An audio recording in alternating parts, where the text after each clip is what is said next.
Assalamualaikum warahmatullahi wabarakatuh.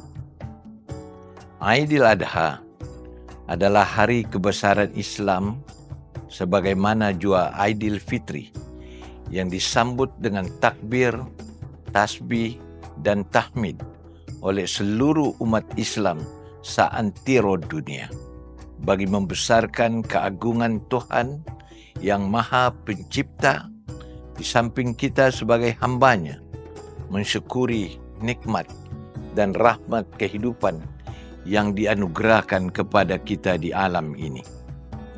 Naratif Aidil Adha yang berkait rapat dengan kisah dan sejarah amalan kurban melibatkan dua figura besar dalam Islam, yaitu Nabi Ibrahim alaihi salam bersama anak anda baginda Nabi Ismail alaihi salam, membawa pengertian dan falsafahnya yang tersendiri, mencakupi tiga aspek utama dalam kehidupan umat manusia, yaitu perjuangan, pengorbanan, dan ketakwaan terhadap Allah Subhanahu wa Ta'ala.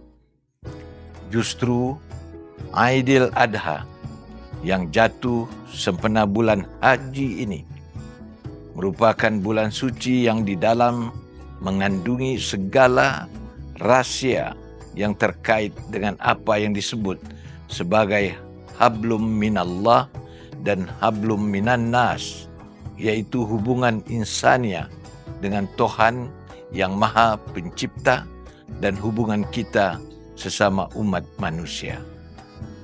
Semoga sambutan Aidil Adha kali ini akan memperteguhkan lagi keimanan dan ketakwaan kita terhadap kebesaran dan keagungan Tuhan, pemilik dan penaung sekalian alam, di samping memperkukuhkan persaudaraan dan perpaduan di kalangan kita rakyat Malaysia di bumi Sabah, negeri di bawah bayu yang tercinta.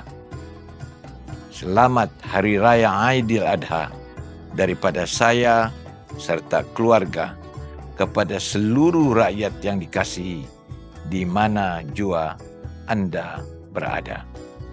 Assalamualaikum warahmatullahi wabarakatuh.